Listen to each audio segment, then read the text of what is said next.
This build is fun. That is the best way I can describe this. This build is so incredibly fun. It's so incredibly tanky. It's so much damage. I don't know why this build is even ethical to play. I don't know why anyone's playing Ephemeral Edge or any of those boring, slow, extremely expensive builds for no reason when this build exists. It is just so. It has everything that you will ever want in the build ever. It has the damage to basically insta-kill Pinnacle Uber bosses. It has the tank to be able to run basically any kind of content in the game. It has the speed to run any type of farming strat that you want to go pretty fast for.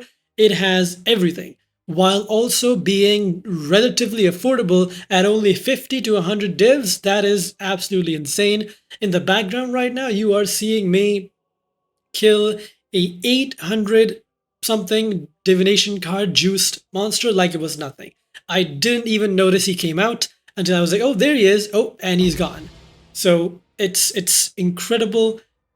It's very, very fun. And in this video, I'll be telling you exactly how you can set this up for yourself. I'll go over the gear, I'll go over the passive tree, I'll go over the different setups. If you don't want to use Spectres, you don't have to.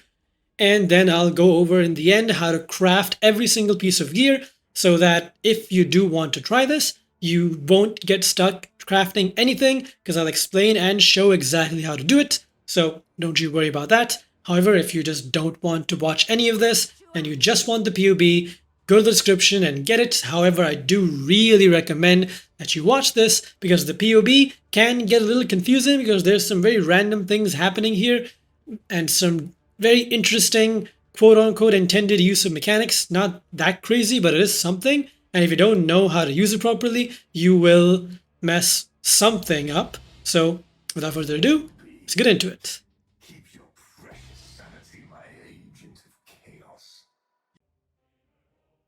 Alright, here we are, we're in game, and now I'm going to talk about exactly all of the gear pieces, all of the passive tree stuff, all the skill gems, and let's start with the gear. Let me just pick this out of here. So, the gear is pretty straightforward. The boots, the body armor, the gloves, and the helmet are all basically the same thing. As much energy shield and int as you can possibly squeeze in on these bases, get it. That's it. So, prefixes having all ES, suffixes having one int and some res, and that's basically it. That's the same thing on all the gear pieces. ES, ES, ES, some res, int. ES, ES, ES, some res, int. That's it. I missed the fracture on every single one of these bases, so that is pretty depressing. But you just need some. You do need one base to have dex, so that's pretty easy. You can just Eldritch Chaos for dex. Other bases you Eldritch Chaos for int and some res. That's it. So pretty simple. The implicits on these, there is no good implicit to get on either of bolts on the gloves. So it's just Searing Exile implicit for minion damage and then absolutely nothing. Like there's no iterable implicit that you need. I just put chance to press spell damage because there's nothing else that's relevant. Maybe you can find some synthesis base that can have some decent implicit on there, but I didn't really care enough. So there you go. Boots, you want effect of stone golems. You don't want effect of rallying cry buff. That is wrong. I just felt too lazy to fix it. You want that to be Battle Mage's Cry instead, or cooldown recovery. I recommend just having Battle Mage's Cry buff. It's pretty good. Not Rallying Cry. Battle Mage Cry. Rallying Cry doesn't work. I thought it worked. I thought it gave us like 300 million more damage, but it doesn't work. Rallying Cry just doesn't work. Take my word for it. It doesn't work. I tested it out. It doesn't work for the way we are doing it. So besides that, the belt is very interesting because this is a Shaper Crusader base. So this you craft by creating a Shaper Crusader base. So you take a Shaper base, take a Crusader base, awaken all the two of them together. You have a hybrid base, and then you just use Dense Fossils or Reinforced Defense or ES Essences of Woe until you hit all of those prefixes. So increased ES from a good body armor, and flat ES. Those are the three prefixes, and then you just, prefixes cannot be changed. Veiled Chaos is way cheaper than Veiled Exalt. It's like 20 div cheaper until you hit Dex in it or Strength in it, and then you just Exalt Slam the remaining suffixes. I got full suffixes when I did the Veiled Chaos, so that was unfortunate for me, but I got good ones in the end anyway. I got Strength, I needed Strength, so good enough. Right, that's that. And You may ask, why am I not using a % increased int base here instead of shaper? Well, that's because that is a suffix. So once I get increased int, increased ES, and increased flat ES, and % increased int on one of these bases, there is no way for me to like prefix cannot be changed, suffix cannot be changed, veiled chaos, and keep everything. I would have to use a veiled exalt, and that even that will have a chance to remove one of the suffixes, the % int, and then that makes the item bricked again. So you have to do it again. That makes the cost way more expensive. For very minimum gain for the % increased int, it's better just do it this way. Way cheaper, like 30 to 40 div cheaper in the end. So yeah, there you go. Besides that, we have the rings. Rings are very interesting because I don't know why people don't utilize this type of ring. They're so cheap compared to what they give you. This ring is giving me 132 int and 103 ES, and I got this for 5 div. Right? It's incredibly insane. I don't know why people are crafting helical rings or cogwork rings or whatever rings when you can literally just go to Guff in research and just randomly slam together a ring and it just works. Like, because of Syndicate having the new Guff research event that just allows people to make random mirror items with potentially really good mods, but some potentially really bad downsides too. So here it has negative 511 in accuracy rating. So this is pretty bad for people who are using Ephemeral Edge without Resolute Technique. So they don't want that, right? So the person who was selling this assumed that this is worthless because of that. Well, not really, because I can fix the fire rest somewhere else. I don't need accuracy. So I just need the int and the ES. So this is amazing for me, right? Similar, I got this ring too before. 82 cold rest, 77 minion damage, 128. Crazy ring, super cheap. Same thing with this one, 127 int, 96 ES, and some negative mana, negative LRS. Right? Nothing, and on a really good base too. Right, so these are incredibly cheap. They're very easy to find. The main stat is int and ES. You don't need minion edge. You have enough damage as is. You don't need anything else. You just go for int and ES. Don't get negative mana. Negative mana actually hurts. That's why I took this off. Negative mana is bad. Don't get negative mana. And once you get a really good one, just mirror it with a Kalandra stretch. There you go. Yes, Kalandra stretch can mirror mirrored stuff, so don't worry about that.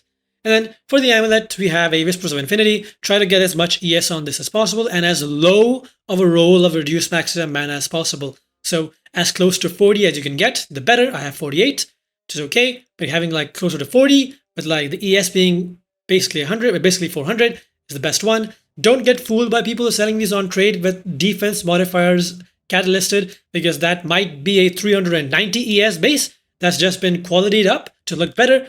You want something that's around 470 plus.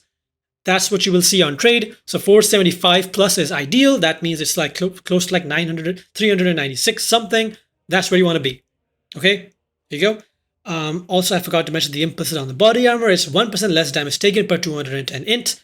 That is the best one. You don't need to conflict orb this. You don't need to do anything about that. The amount of int that we get on this build with very basic everything is 1294. That is just enough for 6 different breakpoints with 210 int. Good enough, right? Good enough. I'm not trying to make this super min-maxy mirror tier. You can obviously do that. You can go the Capital Lance version, which has like 50,000 ES, and it's just Waldron map farmer. It's very insane. This is like 50 to 100 div, so it's not going to be insane to the level of it can farm Walrus maps, but it's going to be super insane to the point where it can farm basically everything else. And then the helmet implicit is Fizz damage against chaos, extra tank, and there's again no good implicit to get for either worlds here except maximum lightning res. So this is meant for that instead. So there you go. So that's the gear. Outside of the fact that there is also the staff. So now this is the main thing. This is how you get like almost 150 million extra damage. Sorry, I'm speaking a bit fast because I don't want this video to get too long because that always happens. So with this cane, there's some things you need to understand. Okay, so in Path of Exile, I know there's a lot of damage snapshotting. You activate something, and then the damage snapshots to what buffs you had at the time of activation, and then it stays that way even if the buff goes away, right? However, that is not the case for interactions where the thing that you are using is already out, right? So you buff yourself, you summon something, or you use something that stays on, and then you take off the buff. In that case, the buff stays only if it's on, and if a buff turns off, the thing actually loses the buff. So a great example to show this is actually Righteous Fire. So if I turn Righteous Fire on, let me turn CI off so that I can use this. It's the easiest thing to show, easiest way to show this. So CI off. All right, so if I turn on my RF right now, it's going to be a tiny RF. See here, small RF. If I put this in, big RF, I take this out, small RF, right? So you can see how RF changes based on if the gem is in, if the gem is out. It doesn't matter if there's no snapshotting, there's no nothing. Same thing happens with Cane of the Kulemak and Animate Weapon. So in this case, Animate Weapon makes a copy of the main hand weapon that you're currently using. So in this case, it's going to be Energy Blade. So if I turn Energy Blade on over here, and then I summon a blade, so there you go, there's a blade. So that is now an Energy Blade. You see how Animate Weapon turned the Energy Blade, that is the main hand weapon that I'm currently using.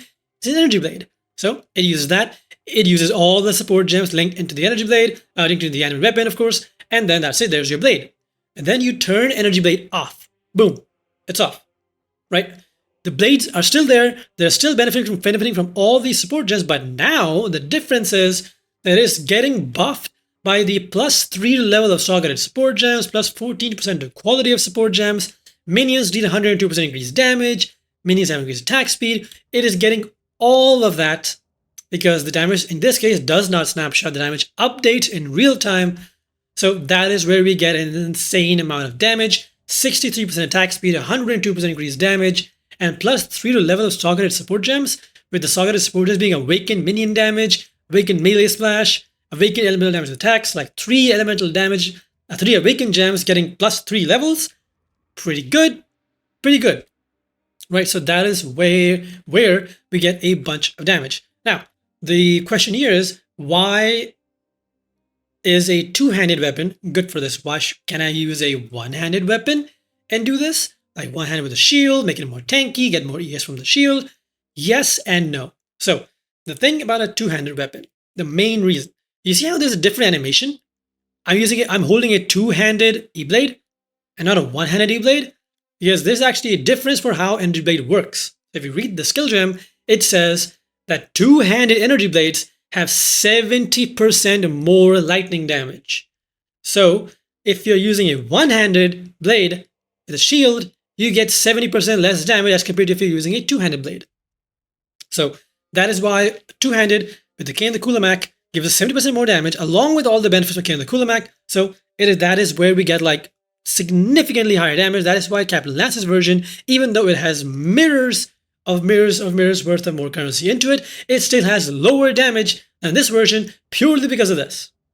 And of course the Cane of the Kulemak tech, right? So that's why it's super, super good. That's why I recommend this. That is why, even though this build does not have block, it has some, but not that much. It doesn't need it because it just has way higher ES, so it lets your minions leech life to you before you get one shot. So with 25,000 ES near your Merc in a map, you basically can't get one shot by anything. It's 25,000 ES with 80 max LRS with like 82 cold, right? It is a lot. That is more than enough tank, along with all the auras that I'm going to be talking about in a bit. We are so tanky, nothing one-shot sets.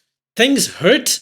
They do hurt. And I'll go over the defenses of how we mitigate everything afterwards, after I go over the remaining gear, which is the flasks and everything, and the skill gems. So let's go into that.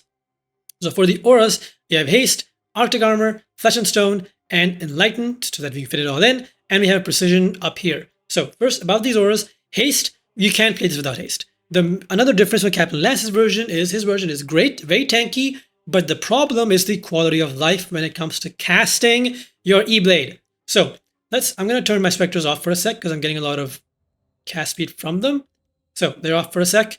And look at this. Look at the cast speed of how long it's going to take me to summon my minions if I don't have haste and I don't have cast speed. Look at this. Look at this.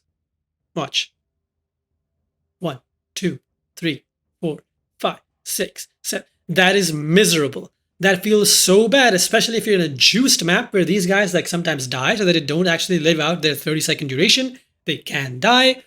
So if they die and you have to resummon them, it's horrible. It is so bad. So even if I have haste on, haste is on, way better, but still not nearly good enough, right? Still not nearly good enough. So that is why we need haste and the Spectres over here. Boom.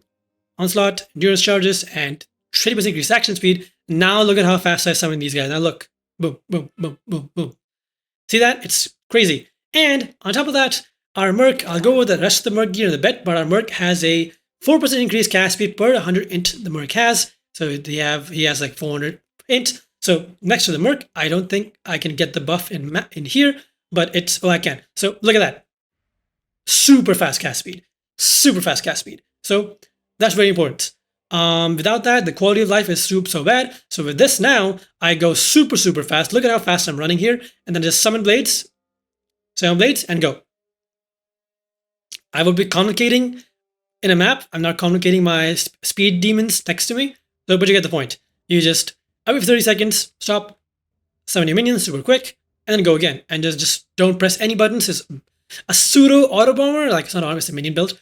But yeah, you get the point, right? That is why cast speed, very, very important. You don't need the entirety of 7 blades. You can genuinely map with just a single blade. It has so much damage. A single smack just wipes out every single thing around the blade with Awakened Melee Splash. Like here is a clip of me killing normal Exarch with a single blade.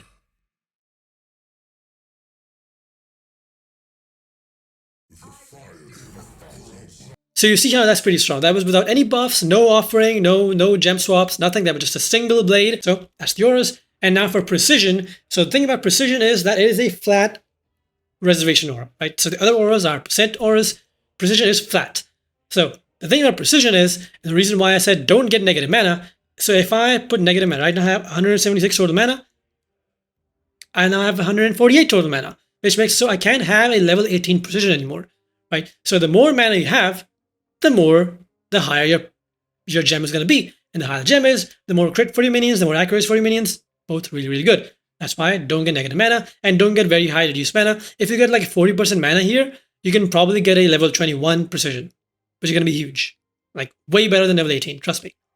Like every single point in precision gives like 2 million damage or something. So there you go. Besides that, the other auras here, Flesh and Stone, pretty simple. In Sand Stance, we get 20% less damage taken from enemies in our aura area, which is 2.8 meters, very big. We have Arctic Armor. Every time we are standing still, we get 21% less physical damage taken and 20% less fire damage taken. This is supposed to be level 21 Arctic Armor, so that should be level 21 less fire damage taken, but this is very, very big because when you're doing Uber bosses, Uber Pinnacles, or if you're just farming like really, really juiced Abysses or something, you won't really be moving. You just summon your minions, and you'll just pull out your cane, and you'll stand still and jerk off, right? That's it. While you're standing still, you get major, major benefits from Arctic Armor. That's why we're using it. And that's all for the auras. We have casting damage taken, Bone Offering, Desecrate. This is so incredibly important, you have no idea. So, even though we do have a lot of tank, right? We have a lot of tank, but we can't just tank a million blows a second with no block. Right? If a map is super juicy, if monsters are spawning around you, if you looked at the way I played, I ran straight into them with my minions communicating every like second. Right? So straight running in, straight all that stuff, you will get hit 1,000 times and you will die if you don't have cast when damage taken Bone Offering. Bone Offering gives us 35% block. I know it doesn't affect you, but we have a Necromancer, so our Ascendancy lets this affect us. And we're getting a lot of extra increased effective offering here and on the passive tree. So that gives us around 33% block from here. And we have 22% from our staff itself. This gives a huge amount of extra tank. Like it's unbelievable. This also really helps your minions stay alive in tier 17s, especially your goddamn Spectres. You don't want your Spectres to die because they're very annoying to resummon. So at first I wasn't going to include Spectres at all. But then, once I made the build sufficiently tanky enough for Spectres to stay alive, now these guys never die, except the Spectral Leader. This guy dies a lot, but he's super easy to resummon because he's not a special, he's not a special Spectre, he's not a ritual Spectre, he's just a Spectre. So you Desecrate and you bring him back. If he dies, you just go back to the map later and you just resummon him. Super easy. Desecrate and you resummon him. Super simple. But these other two are already pretty tanky on their own, so you don't really need to worry about them dying unless you have the modifier on the map that says removes life, ES, and mana on hit. So that sucks. That will destroy your minions. It will kill your AG. It will kill you. It will kill everything. So be careful of that mod. Every single build is afraid of that mod.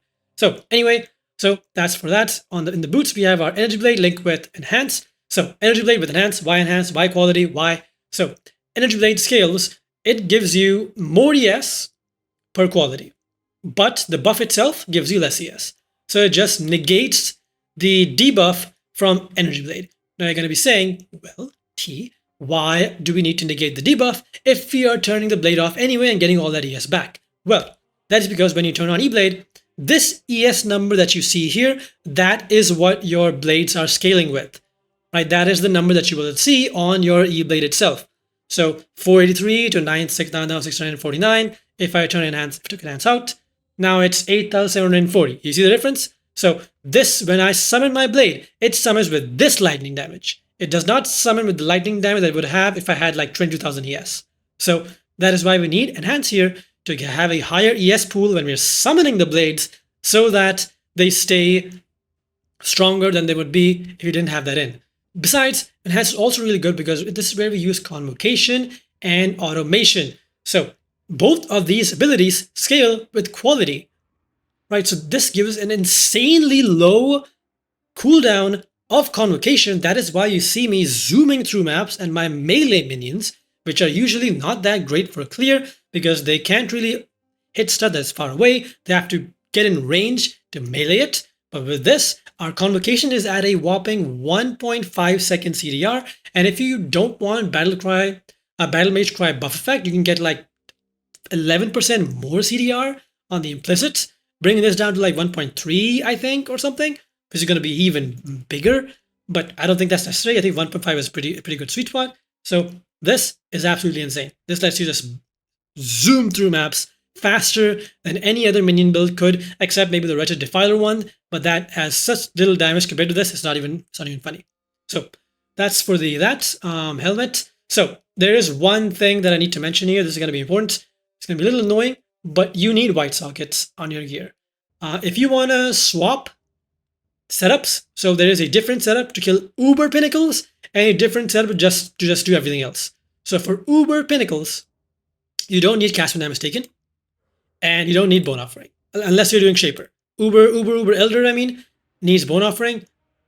Everything else doesn't, because Uber Elder has a lot of phases, and you need the bone offering to tank some hits because you will not have anything to leech on. So that's why you need bone offering there. But everything else, you will need Spirit offering. You will need Battle Mage's Cry in this slot, because if you put Battle Mage's Cry with the other things, it makes it unable to cast them because then they'll be triggered by Battle Mage's Cry when you hit something and you're not going to be hitting anything. Right? So you need 2 white sockets in one piece of gear. Right? So the way you do this is you turn your item into a 3-slot item, right, using jeweler sockets, and then you use the Omen of Blanching until you hit at least 2 or 3 white sockets, and then you're done. Right? I had 3 on my boots, 2 on my helmet. So you don't really need it on the boots too, but getting white sockets on both these items really helps. You can also get it on gloves too, as long as you just have 2 items with white sockets. So Omen of Blanching is a little bit expensive, but it's not hard to hit. You can hit him. You can at most hit this in 2 attempts. But ideally, if you are not going to be doing Pinnacle Uber bosses, then you don't need to do this. You just need nothing. Like you just need this setup over here, cast when damage taken, bone offering. You don't even need Spirit offering. You don't need Battle Mage Cry. You don't need that at all. And that's it. The only thing you will be swapping for that setup would be Awakened Melee Splash with Ruthless. That's it. That's the only thing you will swap for Pinnacle for T70 map bosses, and you honestly don't even need to do that. There's so much damage, you honestly don't even need to do it, but doing it still helps go faster, I guess. So besides that, the links here I've already gone over them. It's Annoint Weapon, Awakened Mini Damage, Awakened Elemental Damage attacks, Volatility, Multi-Strike, and Awakened Melee Splash for mapping, Ruthless for that. You get the point. Very simple, so I don't think I need to explain any of these gem links. These are just the typical strike skill gem links, volatility, all that good stuff, yada. Okay, so before I go over the passive tree next, I'm going to quickly go over the Merc gear and the AG gear. AG gear is hard to talk about here. I'll talk about that in the POB because I can't really see it here. But the the Merc gear is right here. So the mercenary, let me grab an extra shield. There's 2 different extra things that you can potentially equip onto your Merc for even more spice. Let me grab this too. Okay, so Exile. So the Merc gear is the following. We have a Dark Seer Scepter with increased AoE, so that is his aura AoE, and all his AoE is just bigger. 10% global chance to blind enemies on hit. Enemies blinded have malediction, and then ES per level and life per level. Obviously, plus 2 ES per level, the plus 2 life is better, but it's more expensive. I just went for plus 1, plus 2, it's fine. Besides that, we have a Purple Stow with Discipline Aura Effect implicit, anointed with an influence for even more aura effect implicit. So the basic gist here is you want your Merc to be an absolutely massive aura, discipline aura, buffing pot. So belt, 60% increase aura effect, very, very cheap. Amulet, aura effect, and Alok's influence, very cheap. Helmet, implicit with non-curse aura effect. If you can't afford a synthesized magistrate crown with aura effect, this is like 10 div something, so it is expensive, so you can go for something like this instead. Happy now? This is just a random unique helmet with an implicit for aura effect. It's a corrupted special implicit, so just search that up on trade and find anything. I liked this one because this helmet comes with chaos res, and it's the only helmet that comes with this much chaos res, but you can just get any helmet you want as long as it doesn't brick anything. As long as it doesn't give you lightning res, just get the helmet and get it with increased effect of non-curse auras. There you go. Besides that, we have our Doriani's prototype. Obviously, you all saw this coming. It's a lightning damage build. Merc with Doriani is just a no-brainer. So Doriani with as much negative lightning res as you can get on your rings. So one major thing, usually getting to negative 200 lightning res is difficult. Very, very difficult. Especially because we are Necromancer, our Ascendancy is actually giving the Merc 30% all res. It sucks, right? However, it's not the end of the world, because we use Malgaro's Lens. This gives negative 50 to all elemental res. See, 1 Chaos Orb shield. So if you are struggling, if you are not rich enough to get yourself very high negative res rings, you need like negative 100 plus res on both of your rings to be able to counteract the positive res from Necromancer. So I didn't bother doing that. I just got negative 90 here, negative 99 here. This guy has now had negative 234, so it's extra 4 over. So it doesn't need to be 4 over, but you get it. The other resistances here, don't look at them. They're pretty bad, I know, but that's fine. In a map, he gets 30% extra cold Necromancer. Fire res is not capped. There's no way to cap it. There's just no way to cap the fire res. I have boots here with double res and fire and chaos. I wanted them to have some chaos res. This is the only rare you can get on them. So give this rare as much life and armor ES or whatever. I like armor ES because armor helps with lightning damage for Doriani's. So armor ES, and the implicits here are going to be brittle gown while moving, while the pinnacle is nearby is best, unique is fine, and the other one being cooldown recovery rate. Cooldown recovery is kind of irrelevant. The only reason I gave this was because, I don't know, maybe one of these things sometimes has a cooldown or something. So maybe that's why. And you want this to have discipline. Obviously, you need your Merc to have discipline. Frost Hands have discipline. Only, I think, these are the only guys that have discipline. Maybe some other Mercs also have them, but you just want discipline. Okay. Besides that, if you see this here, brittle. That's pretty good, right? So sometimes your Merc just doesn't want to stand on the damn boss. Even if you use this ability, they just don't want to stand on him. I don't know why. Right, I even have the same boot on my Anime Guardian for Brittle Ground. It just doesn't work sometimes. That is why getting a Merc with chance to inflict Brittle on one of his abilities is very, very good. It's not required. Like getting the boot implicit is completely fine. It adds a lot of damage sometimes. It's good enough. But if you can get this, much better. Much better if you can get this. Okay, that's all for the Merc except for the gloves. So this is very important. This is how we give our Merc some absolutely insane tank. So thank you to Captain Lance for showcasing this. I'm pretty sure someone else discovered it, but he talked about it and I saw it. I learned it from them. So this apparently, so if you don't know, Soul Eater for us as players doesn't give us any damage reduction. It just gives us attack speed. So here you see 5% increase attack speed and cast speed. That's all the Soul Eater gives. That's it. However, for monsters, it also gives DR, 2% DR per soul. So a monster can go up to 45 max souls, which is 90% DR. For some reason, the Merc is counted as a monster. Okay?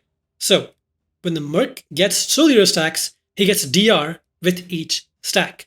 So, As long as you get a pair of gloves with 5 maximum number of Eden souls, that brings the maximum to 50. That is 2% DR per soul. So 50 souls is 100% DR. Your Merc is immune to all damage. Even reflected, he doesn't even die to reflected damage anymore.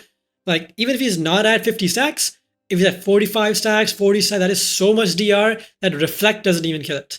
So, an helmet like Vilma's Requital, which gives you reflect immunity because Ancestral Bond makes the Merc not be able to do damage. You don't even need to put this on. So, bye-bye, you don't need that. It's just these gloves and go zoom. That's it. Sometimes though, if you're in a Simulacrum and your Merc doesn't have all his stacks ready to go because you're looting in between waves, so in there, this gets risky. So in Simulacrums or in like super dangerous maps, you give your Merc a shield like this. So you take the shield off, it's fine to lose some negative lightning rest. You don't need that much anyway. Like, we have so much damage, you don't need that much. But this shield is a recover ES and a recover block shield. So the high-end version of this is a experimented base that has sap and has increased aura effect that is very expensive to make for very little returns, honestly. So to hell with that. You get recover life, recover, yeah, just buy this off of trade. Honestly, just straight up buy this off of trade. It's not that hard to buy. It's not that expensive. You don't need any extra mods on this. Just the only thing you need to know is it has to have int. It can't be a pure dex shield or a pure armor shield because your Merc is pure int. So it needs to have at least some kind of int. It can either be a pure ES shield or a armor ES shield or a evasion ES shield, but it has to have some sort of ES on it so that the Merc can actually equip it. So there you go. Done with the Merc. One quick thing, if you are going to be using Magistrate Helm, try to get rings with attributes on them. Because the more attributes you get, this was a huge ring plus 110 int. That is how I got so much int, so that I was actually able to benefit from the 4% increased cast speed. And I even managed to get this up to 105 dex, so that I also got the 8% crit strike multi for my minions. I was not able to get 100 strength for the 1% chance to block attack. Sad, but who cares? There you go. That's the Merc. All the good stuff. Pinnacles show obviously lucky damage. Yeah. So now comes the passive tree. Okay, so there are two versions of the passive tree. One is the pure mapping version, and one is the Uber Pinnacle boss killing version, and it has a very small change. The only change you make from Pinnacle Uber bosses to mapping is you take out these 4 nodes here. This is just for additional life and chaos stress for our minions so that our Spectres don't die, and convocation cooldown recovery rate, bringing this down to the low cooldown that it is. So this is very good, but if you're Pinnacle bossing, you don't need convocation, you don't need chaos stress on your minions that much anyway. So you take this off, and instead you take this instead. Minion crit multi, and fearsome force. This is a massive boost to damage for Pinnacle Uber bosses. You don't need this in maps. That's the only change.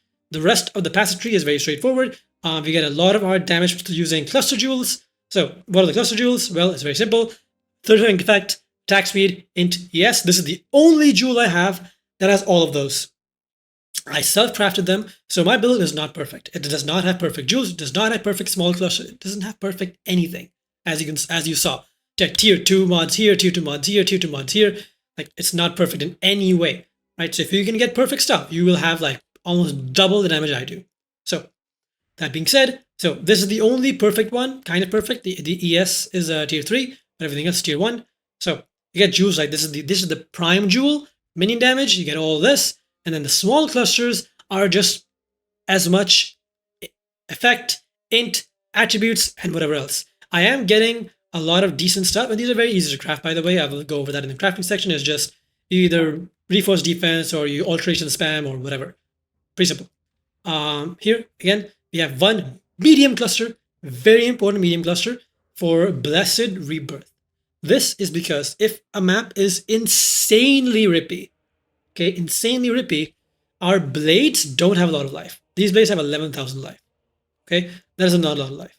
So these blades, and they have 11,000 life, and they have no tankiness. They have no res, they have nothing, it's just blades. Okay, so that is why Blessed Rebirth helps, because for the first 4 seconds of summoning them, they can't die. They can't take any damage. So they can comfortably hit whatever massive thing is in front of them for 4 seconds, and then they might die. So this helps for just only as for very rippy stuff. Like the only time I saw this was when I was in like I was limit testing an Uber Shaper with like 1,000 balls going around, and if you don't know, Uber Shaper ramps up the longer it takes. So he was getting absolutely insane, and my swords would just insta die at the moment they would spawn, literally just instantly. That was really bad. So that plus renewal, minion life regen, great, and chance to deal double damage while they're on full life. This helps because for the first 4 seconds they'll always be on full life. And for the cluster mods itself, I just got a tiny bit of internet attributes. Great. And a Watcher's Eye. This is energy shield recovery rate. Don't confuse this with energy shield recharge rate. It's not the same. It's recovery rate and phasing while affected by haste. Phasing while hasted is probably one of the most important mods here. If you can't find recovery rate, just get the phasing one, because without that, you can't run through mobs the way I was. You really need that. Without that, it feels very, very crappy. Besides that, we just have a CB immunity jewel with some minion damage, some res, and some minion accuracy. So on that note, you do need two jewels with minion accuracy. 2 of them. That's it. Not more than 2, not less than 2, exactly 2. If you don't have this, your minions will have like way less damage. They won't have 100% chance to hit, and that is very, very bad. So there you go. 2 jewels with minion accuracy. This one is just, I found a fractured base, and I just reinforce defense until I hit max res or minion damage. That's it. Very easy. And then more small clusters. I am getting some of my resistances from my small clusters. As you can see, it wasn't intended for that to happen that way, but it just did, and it allowed me to have some more lax with my suffixes on my gear. So that's why that's there. So right now, my flash will always be up. I have like a little overcap cool, little overcap lightning, and slightly overcap fire. So you do need some res on your small clusters. Besides that, we have a timeless jewel with Trader. So this is Nasima, Balbala, I think. Yeah, Balbala. So Trader, flask gain 4 charges per empty flask slot. So we have 2 empty flask slots so that we can have perma uptime without any other flask charge gain anything. I know my belt has the modifier for flask charges. No need. Doesn't need it. 2 empty flask slots and just these. That's it. Because our minions can't benefit from an onslaught flask or a sulfur flask or anything of that sort. So just 3 flasks. And that's all. We have a rune graph for the fortress here. Obviously, we are ES stacking. Aura effect here. Some ES here. 50% of your ES is added to your stun threshold. This basically makes us stun immune because we have so much ES. 1 additional maximum specters. We're going to have 3 specters. I'll go over which specters to use in the POB. And that's it, except for Storm Shroud. This is for ailment avoidance. How are we getting 100% chance to avoid shock? Well, we are getting that through 1 jewel in our belt for 48%, and then the rest is from our sapphire flask or any flask with the suffix for chance to avoid being shocked. Since we have full flask uptime, this is always up. This gives us 100% chance to avoid being shocked, which converts to 100% chance to avoid all ailments. So really good, very strong. This is very important to get because without this, you will feel very rippy. You will get scorched, you will get brittled, you will get shocked in maps because you're getting hit by everything. So it is very important to be ailment immune. There's that. I'm pretty sure that is everything. Ascendancy. So very simple. Commander of Darkness, damage, res, attack and cast speed for your minions and yourself. Bad for your Merc, but again, we fixed it. Minus aggression, more maximum life, more damage. This is how you maintain your minions' lives. And then Bone Barrier. This is how we get all of our leech. So first we get 1% additional physical damage reduction per minion, up to 10%. So that is very, very important because we have 9 total minions. We have 7 blades, we have an AG, and we have 1 stone golem. So that's 9 minions. That's 9% physical damage reduction. 1% of damage dealt by your minion is leached to you as life, and minions gain 40% of life as extra. Yes. Well, leech as life. How is that going to help? Well, it will in a bit. I'll show you. And Mr. Sacrifice, this is what gives us Bone Offering. It has minions have the effect of Bone Offering and increased duration. And we have half that effect. And that effect then gets boosted by Draper's increased effect. And we get our ES Leech from here. Ghost Reaver. Leech ES instead of life. This also applies to minions leeching ES instead of life to us. And then maximum total ES recovery per second from Leech is double. This is huge. And you can't recharge ES. That is why if you take damage, you will not be able to recharge the ES. You can only leech it back or regen it back. But we don't have that much regen scaling, so irrelevant. So you only leech ES back. That is the downside. So in fights like Uber Shaper, Uber Elder, and there's a lot of stuff happening, but you have nothing to leech off of. It's a little rippy, but for those fights, I recommend giving your Merc the Worm Ring so that he just spawns worms and your minions smack the worms for leech. That's it. And then this is very important. This is super important. You can't play without this. 5% of leech is instant is what gives us the massive amount of tankiness in maps. Without this, I tested without this, it just doesn't feel good enough. You sometimes just die because you need your instant leech. Our minions hit so fast that this instant leech just keeps instantly refilling your ES very, very quickly. And then these follow-up notes just increase total recovery, that's good. Increase total recovery, that's also good. And that's it. I do have some tattoos because I was overcapped on dex, so I just put movement speed. Because we don't use a travel ability. We don't use flame dash, we don't use anything. Because, well, we just don't have the gem for it. You can, if you want to, you can remove automation, you can remove, I don't know, something. Not really anything, honestly. So you just use a lot of movement speed. You saw how fast I'm going. Look at how much speed I have here. Like it is more than enough speed for mapping purposes, as you saw in the mapping show, because I was just zooming through without any movement speed needed. So that's that. What is this jewel? This is just a random generic jewel with int, hybrid int, ES, minion damage. You can replace this with whatever you want, honestly. And that's it. That's the tree. That's everything. That's the Ascendancy. That's the tree. For Pantheons, we have Soul of Lunaris for additional phys reduction, movement speed, and all that good stuff. And we have Soul of Grootcool, same thing. Additional damage reduction, enemy average attack speed, good stuff. While you're fighting Pinnacle bosses, like Pinnacle Ubers, you will switch from this over to this, and you switch from this over to this, and you will just stand still. In order to tank Maven Slams, separate part of this, in order to tank Maven Slams, you need to, for your Uber bossing setup, you will be replacing Cast when Damage Taken here, obviously. You will have Spirit Offering here, obviously. And you have Battle Mage Cry here, obviously. But you will remove Automation. And you will replace Automation with Immortal Cry. What does Immortal Cry do?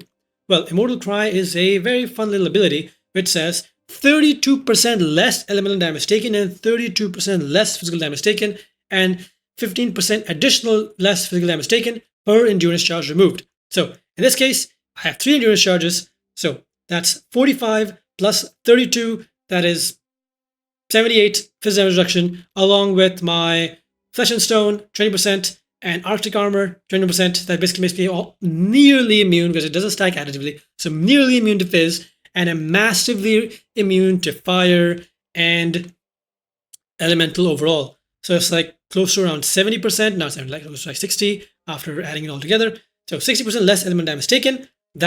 So as soon as Maven is about to finish the slam, so you can see how the memory game, the thing in the bottom is coming close to the edge, and it hits the edge, it blows up. So right before it blows up, you press Immortal Call. Boom. It only lasts 2 seconds. Okay, it only lasts 2 seconds. So you need to be quick with it. You need to time that properly. Obviously, 2 seconds is a decent amount of time. So it's about to hit, press the button, and it pops up, and you will tank it. Same thing with the Nucleus Slam, Maven's Nucleus Slam, same thing with Series of Meteors, same thing with Exarch's Fire Incineration ability, I think. So all that stuff you can tank. Just stand still. Remember to stand still for Arctic Armor. Stand still. Stand close for Flesh and Stone. Keep your AG close so that the hit doesn't crit, because the AG has Garb of the Ephemeral, so they can't crit.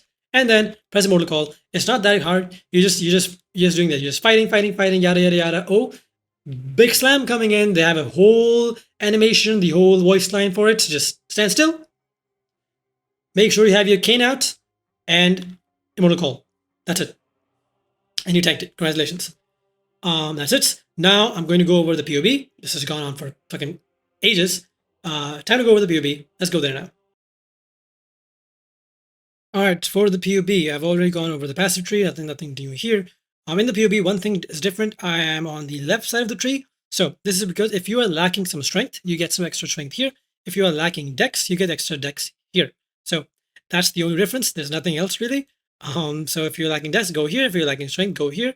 But if you are not lacking either of them, go for dex and get the movement speed tattoos. Besides that, so for the items, let's go over the enemy guarding gear real quick. Weapon, Kingmaker, Helmet, Lear Cast, Body Armor, Garb of the Ephemeral. All these are pretty straightforward enemy guarding gear. This gives you action speed immunity and crit immunity. This gives you Culling Strike, crit, and fortification. And then rare gloves and rare boots. Gloves will have Intimidate on it, so when a unique enemy is in your presence, Intimidate on it. And then physical damage leads as life on the other implicit. And then boots, same as the Merc, brittle ground, and the other one, the other implicit can be anything. Doesn't really matter. I think you can go for life regen per endurance charge on the other implicit if you want, but not that relevant. See, so that's it. Gone over the skill gems. Why is calculated minion leech here? What is this? Why is this here? Well, because the POE can't really calculate the minion leech from our mastery, from our ascendancy. So how do we do that then? Well, pretty simple. We do that using the following dumb stuff. You go over to this right here. Where is it? Calculate minion leech. You go there. You go melee hit, and then you go over here down to the bottom. You see this here? See that there? So that is roughly your leech. Wait, let me. There you go. Get that back on. So our leech is 5,127 ES leech. That is with the energy blade out.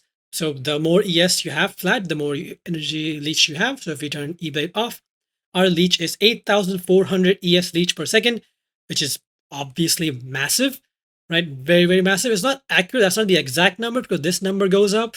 This is going to be closer to like 7,000, 7,500, because this number doesn't really mean much for leech. Leech is capped, but attack speed is not capped. But the faster your minions attack, the instant leech helps with that. So there you go. That's why that is there. This is not supposed to be on. This is not supposed to be on. There you go. Yeah, so there we go. Everything else is pretty straightforward, pretty simple. The only thing that we need to go over are going to be the Spectres and going to be the config. So starting with the Spectres, where are they? There they are. So the Spectres that we're going to be using are going to be the following. It's going to be Perfect Warlord and Perfect Forest Warrior. The Perfect Warlord gives you endurance charges for the entire party. Very powerful. This guy is 1 div, but he's also incredibly tanky and almost never dies. And Perfect Forest Warrior. This is 30C, and he gives Onslaught, permanent Onslaught, and Culling Strike. But you don't need Culling Strike because you have Kingmaker, so it just gives Onslaught. Very good, very cheap, 30C for permanent buffs. And again, if these guys die for any reason, you will have to buy them again because these are special corpses, special specters. So, but again, Warlord never dies. He just never dies. Forest Warrior dies sometimes if it's like a very rippy map, but again, 30C, but it's very, very rare for this guy to die. Very rare still. And again, the third one, for some reason, is just not in the POB, and that is Spectral Leader. That is not a special Spectre. As I said, you can just, if he dies, he is a very squishy one, but he is a very powerful one. So if he dies, just end the map without him. He's not necessary, and just go into the next map and summon him before you do. It's very simple. Just desecrate him back in. Simple. Okay, you don't have to worry about a Spectre bank and your desecrate stuff. None of that.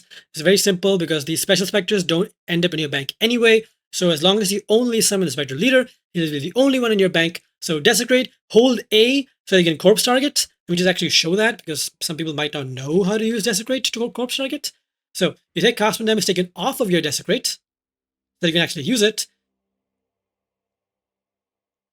And then you go over here to go somewhere far away. And then desecrate. Here you go. And you hold A and you can see the names of all the corpses. I have a Carnage Chieftain in here too, but ignore that. You can see here 3 spectral leaders. Again, here, just hover your mouse over until you see Spectral Leader. Where you go, there he is. And you just press the Spectre button and you raise it. Simple, straightforward. Anyway, back to the other stuff. So that's Spectres config. This is going to be a bit heavy, but it's very simple. So config is just adding in all the Animate Guardian gear because POE doesn't calculate that, so you have to manually add it in. So Learcast, Rare Boots, Rare Gloves with Intimidate on it, Kingmaker, Guy with Ephemeral, Minion Taunt is another thing. And then Spectres, these, I put this in here, but this is not relevant anymore. Only the Spectral Leader one is, but I'll leave this in here. There are other Spectres that give you a lot of damage, but their damage is conditional. It's on a cooldown. So like Perfect Hurricane Risk Creation gives you 100% increased damage and 30% increased attack speed, but it's on a 4-second duration and a 16-second cooldown. Pass. No thank you.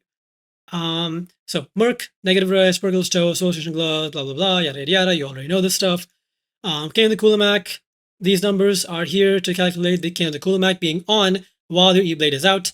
That's what that is. This is not supposed to be here. And then this. So these numbers, you might be thinking, hey, that's not the number he wrote on his showcase. Why is it so less? Well, the number there was actually not exactly true. I found this out later that, where is it over here?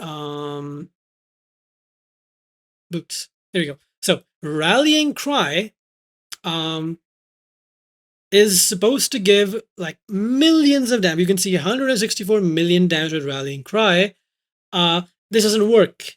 It unfortunately doesn't work because the thing I talked about with damage updating dynamically when you swap over from E-Blade to King of the Kulemak, that also works with Rallying Cry. So this gives attack damage from your main hand weapon to your allies. So your energy blade has insane attack damage, right? So when you Rallying Cry, it just doubles that almost for your minions. However, when you swap back over to King of the Kulemak, the Rallying Cry buff goes away. I'm sorry if that's not loud.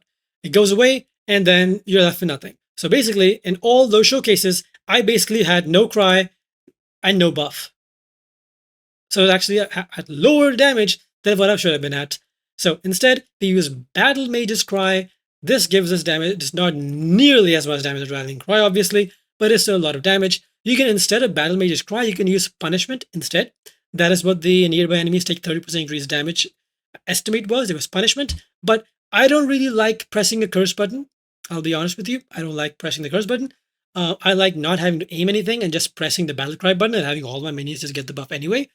Even though punishment is more damage. Again, for these Uber Pinnacles, you already saw that even without Rallying Cry buff in the showcase, I was able to insta-kill all of them anyway, so it doesn't really matter much. So there you go. But yeah, that's everything. Pretty sure that's everything. I don't think you need anything else. If I've missed anything, please let me know. Please let me know. This is not supposed to be here. And that's all. That's everything. Have fun playing this. If you have any questions, feel free to leave them in the comments. I will answer every single one of them. Ever in history, I will answer all your questions. I always do and I always will. And that's about it. Bye-bye. And have fun. All right, so very quickly, we're also going to go over the crafting guide now. I've already said my goodbyes. This is just some extra stuff here. So, look at Gazi over here looking pretty swaggy. Anyway, so every single piece of gear you craft is going to be exactly the same. Okay, so let's go over all of them one by one, and then you'll know what to do. So body armor, int, and I'll just show this on the body armor, but the gloves and the helmet and the boots all work the exact same way, except boots. I'll go over the boots too. So body armor, you get your armor. Get a over-quality armor. I recommend 27% is pretty cheap. 28% gets more expensive. So the higher quality you get, the better. So once you have your base, you just alch, and then you go essences of woe, and then you spam. You spam these essences for however long you need to. You might need like 50 essences, 100 essences, something like that, until you hit a very high amount of ES. So here we have tier 1, tier 3, and tier 1 hybrid ES and life. You want hybrid stun block because that's better. But here are the points. Let's say this wasn't that. Let's say this was the other hybrid. This was this hybrid, tier 1, and you have this, you're done. There you go, your prefixes are done. And then what you do is you go over to Eldritch Currency, you grab a Lesser Ember here, and then Eater is dominant, reroll suffixes. Yeah, Lesser Ember, Greater Ichor to make Greater Eater be dominant, and then you just grab your Eldritch Chaos, and then you keep clicking. So the way to do this is you click, you will get one mod. Usually this gives you one mod with Chaos Orbs. I don't know why, it's favored to do that way for some reason. So you get one mod, and then you craft ES Recharge. You do all this in your crafting bench, by the way. You put this in your crafting bench, and then you craft this, and then you Exalt Slam. Until you get int, but you want a higher tier event, obviously. So this tier 5 int, you don't want that. So you saw this, you got this. Not okay. Eldritch Chaos again. If it's 2 mods, you just do nothing. You go next. And you keep clicking. Here, 1 mod again. It's a bad mod, but it's still fine if you don't really want res. If you have res and other gear pieces, you don't need anything else here. So Again, you craft recharge and you exalt slam. You got int again, but again, not high enough tier. So same thing, you just literally rinse and repeat until you keep on going. So you can just spam Eldritch Chaos, but that just gets very, very expensive and you will save a bunch more time doing it more expensively. But I recommend just click it once. Whenever you see one mod, like here, Fire Res is the one mod. So if Fire Res is the one mod, you craft on ES Recharge and you Exalt Slam. And then that's basically what you'll be doing. So ideally, you will stop when your Exalt Slam hits uh um uh um uh um uh um oh, I'm taking that. I'm taking that. It was tier 2 int. So until your exhaust slam hits like tier 2 int or something, that's when you can stop. Obviously, this is not necessary. This is absolutely not necessary. You can just get some res here and be done with it. The int is just some min-maxy stuff. But yeah, once you're done with that, you just craft on percent attributes, percent attributes, and done. Body armor's done. Exact same thing for the helmet, exact same thing for the gloves. You just get your prefixes and then get your int with Eldritch Chaos in the suffixes, and you're done. And you need one place for dex, so either gloves, boots, helmet, body armor, wherever. If you can get dex, great. So that's for the body armor, the gloves, and the helmet. For the boots, however, the boots are a little bit different because you want movement speed on your boots, right? Because you don't want to be a slow ass. So for boots, it is a little bit different in the sense that you will be using not woe essences, you will be using zeals. Okay, so there's two different ways you can go about this. Either you use zeals or you use woes until you hit tier 1% ES. So let's see how many it takes to hit percent ES. Tier 1% ES. Tier 2, settle, tier 2, okay? And then you try to annul the other prefix like that. So you want to be left with tier 1 ES and tier 1%, and then you will want to do a prefixes cannot be changed. And then you just hit this with a Veiled Chaos and hope. The Veiled Chaos, again, is cheap. It's not Veiled Exalt, it's Veiled Chaos. You hope to get a Veiled Prefix. Veiled Prefix, and then you unveil and you hope to get movement speed like this. So if you do this, you're done. There you go. Movement speed, done. And then you just Eldritch Chaos for your suffixes. Easy peasy. However, doing it this way, you might miss your unveil a few times. Here, I hit it again. Good. Here, I hit it again. Okay, good. Here, I hit it again. Okay, well, I mean, I'm hitting it every single time, but you might miss. Right? You might get super unlucky. So if you miss, you just have to go again. But the reason why this is better, I recommend, because if you use zeals, you will have to hit tier 1 flat and tier 1% with zeals, and that is incredibly hard. I wasted so much currency doing this for no reason, and I could have just used the Veil Chaos. Right? It is very, very hard to hit it with this, so I don't recommend doing that. But if you want to do it with zeals, you just keep on using zeals until you hit flat ES, and then if you have another thing here, you just try to annul that, and then you can just exhaust slam to try to hit the last one, but wait, you're int. But yeah, you get the point. Once you have your prefix, then you just do the same thing as the body armor, you get your suffixes. So that is it for the gear. Rings, there is no crafting the rings anyway. For the belt and the hybrid influence belt, let me show you that too. Okay, so you get yourself a Stygian Wise, item level 86 or above. Okay, you get that, and you slam a Shaper Orb on it. Boom. Okay, and then you get a random Crusader belt. Any Crusader belt in the game. Don't slam a Crusader Orb on this because those are expensive. Just pick one off of trade. Okay, Crusader belt, and then you will use a Awakener Orb. So here, let me just where is the export data for these items? So you will Awakener Orb slam this. You will click the other belt, the non-Stygian Wise first, and then you will click this, and then you will have a Shaper Crusader Stygian Wise. And then there are a few different ways you can do this. I recommend using dense fossils. That is the easiest way.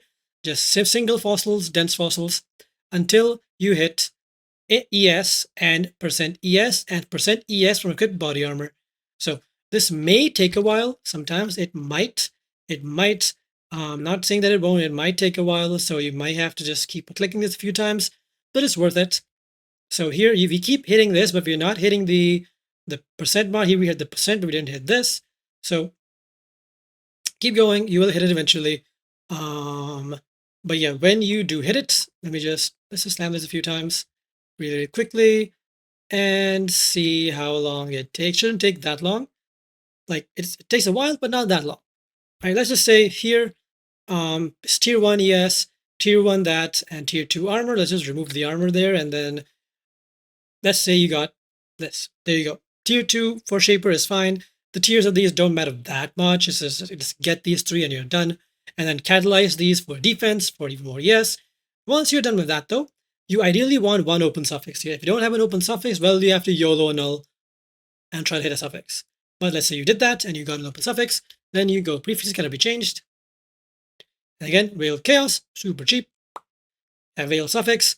And before you unveil this veil suffix though, if you have an empty belt, this is great to have an empty belt. Amazing to have an empty belt. You craft the attribute that you don't want. If you have enough strength, you craft strength. If you have enough dex, you craft dex. So that blocks that mod from rolling. So here I'm going to craft dex. I'm going to unveil. And there we have dex in it. Boom. There we go. And now we have one open mod on the belt that we can exalt slam for something juicy. Trash, trash, trash, trash, trash, trash, trash, trash. The reason why I'm doing this is because most of the mods that you will get from exalt slamming a belt are trash, except for res. Res is good, right? But you don't need anything else on this good. And if you saw my belt, I don't have anything good besides the dex and int. So let's say you just have no other. Let's say you have a trash. Okay, not that one. Trash. There you go. Trash suffix, right? And then the final thing you will craft is whatever you're missing, right? So you can't craft percent attributes here. You can't craft int because it's already there. You can't craft dex because it's already there. So you will just craft whatever you're missing. So you will definitely be missing a little bit of strength if you're doing this, unless you have like so much strength on your small clusters or something, but craft strength. If you don't need to craft strength, well, then you have a few options of what you want to craft here. You craft cooldown recovery rate for even more cooldown for your complication. You can craft on hybrid res. You can have some res if you're missing some res. You can craft on regen. You can have some ES regen this way. It's not a lot, but it's a little bit. Or you can, yeah, that's basically it. There you go. You're done. Congratulations, belt's done. And now, last few things are the cluster jewels. These are super easy. So for the large cluster and for the small cluster, it's exactly the same thing. Okay, you get yourself an item level 84 or above. Very important to get 84. That's how you get 35% increase effect. And then you literally just alt spam. You alteration spam until, oh, I saw it. Where'd it go? I saw it. There you go. 25% increase effect. No, you keep on going until you get 35% increase effect. That's what you want. You can sell for 25, but 35 is the goat. 25 again. Come on, please. My throat is getting tired from talking. I would really like to drink some water and end this video off. So please. Oh, no, I missed it. You know what? Let's just say that you got it here in 113 alts. You hit your first percent increased int. It's supposed to be a magic. Hang on, there you go. 35 increased effect. Now comes the other part where you aug. If you don't hit anything good, you annul. If you miss and you hit 35% increased effect, you start again. You already spam again. But let's say you didn't miss. So you annul the bad one, you aug again. Damn, right about. You annul that again, you go again, you annul again, you go again, until you hit int or all attributes, or attack and cast speed. Those are your 3 options to hit here. Let's say here we hit int, and then you regal, and then you exalt. You didn't hit anything good? Well, annul. And then you exalt again. And you annul again. Then you exalt again. We removed our ES, unfortunately. And then that's one way to do it. This is cheaper to do it with alteration spamming, but as you can see, it gets a little annoying, especially if you missed your regal. If you missed your regal, I wouldn't even recommend exalting it. I would actually recommend scouring it and going in. But the other way is going to be harvest. there's a few options. So you either reinforce defense, to get ES, right? You can get ES this way, so that's one way, or you can go reforge caster. This gives you attack and cast speed very often. So this is also a very good idea to do. You can don't do reforge attack, it's very bad. Do not do reforge speed, is very expensive for no reason. So either reforge caster, reforge defense, those are your two best bets. They both cost different types of juice. So whatever juice is cheaper, go with that. I recommend caster. This has a higher likelihood to give you what you want. So attack and cast speed is very, very powerful. It's arguably more powerful than ES, but it's still good. So once you keep on spamming this until you hit something along the lines of, let's see here, just turn that off, until you see increased effect. That is the lowest weightage thing to hit. So once you hit increased effect with one other good thing here, what is this? 35 ink effect, ES, and call to the slaughter. Here you will want to try to annul this. You missed, you reforge again. Right? I feel like you're seeing the pattern here. It is a little annoying to craft these. I know these are very strong clusters because, well, they're very strong. So anything that's very strong is going to be a little annoying to craft. You can buy them off of trade if you want, but they'll be very expensive on trade. So you will want to craft these. They will take a little bit of time, a little bit of annoying, a little bit of frustration, but you will eventually get it. And once you do, it'll be a huge sigh of relief because you will have saved like 10s, 20s, 30s of divs. But if you have divs to spend, just go and buy the best ones with 35 ink effect, attack speed, ES, and intelligence. So that's for the large ones. Exactly the same thing for the small clusters. You either alteration spam for 35 ink effect on a ES base, 84, level 84. So either alteration spam until you hit 35% increased effect, and then you aug, regal, and annul, and exalt, or whatever, or you reforge. In this case, however, you will only reforge defense because we don't want any attack speed, we don't want anything else. We just want to reforge defense until you hit, again, percent increase effect. This is going to be easier than large clusters because you don't need attack speed and int. You can get res here and that's good. You can get all attributes here and that's good. You can even get some dex or strength here. That might even be good. But yeah, you just keep on going until you see increased effect. Here, this is bad. So you go again. Ideally, 35% ink effect. Small clusters, large clusters, 35 ink effect is the premier stat that you want to find on them.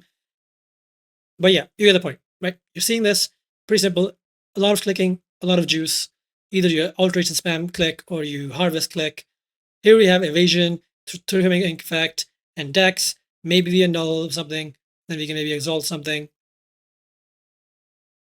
Not bad, but not good at all either. So you get the point. That's how you do it. That is how I crafted all of mine. Mine are not perfect. You can see them. They either have ES or they have int or they have low tiers of both. But yeah, you can craft very good ones. You can craft mediocre ones. The build still works very nicely without having perfect clusters. So that's that. For the medium one, just go buy it off of trade, man. There's like 1,000 medium clusters with Blessed Rebirth and Renewal. Just go buy it off trade. But if you really want to craft them, just reforge life. I'm just going to show it really, really quick. Where is it? Minion life. It is, we want Renewal, which is a life mod, and we want Blessed Rebirth, which is a life mod, but the weightage of these mods are not the highest. So you will get this very easily, but you will just have to click a few times to get both of them. Right, so reforge life here until you hit Blessed Rebirth. And oh, there you go. We had Blessed Rebirth. We don't have Renewal. Renewal isn't important. You can, as long as you have Blessed Rebirth, you can just settle on that if you don't feel like buying it. Here again, exalt the last one. There you go. ES, mana regen, strength. Good enough, honestly. But again, just buy bump off trade. I'm pretty sure that's everything. Yeah, that is everything. The other jewels, the cobalt jewels, those are kind of just mostly irrelevant. You just gotta get those off trade, or I already said just get minion accuracy, fractured, and reforce defense. That's it. That is all. That's for the crafting guide, and that's basically everything now. There's nothing left. If there is, I'm sorry. I sometimes forget when there's such a detailed guide. If I missed anything, if there's any questions, ask away in the comments, ask away on my Discord. I would love to help. That's all. That's everything. If you're playing in the Gauntlet, good luck. If you're playing this after the Gauntlet, well, I hope you died a lot and had fun doing so. But that's it. And for the second time, bye-bye and have fun.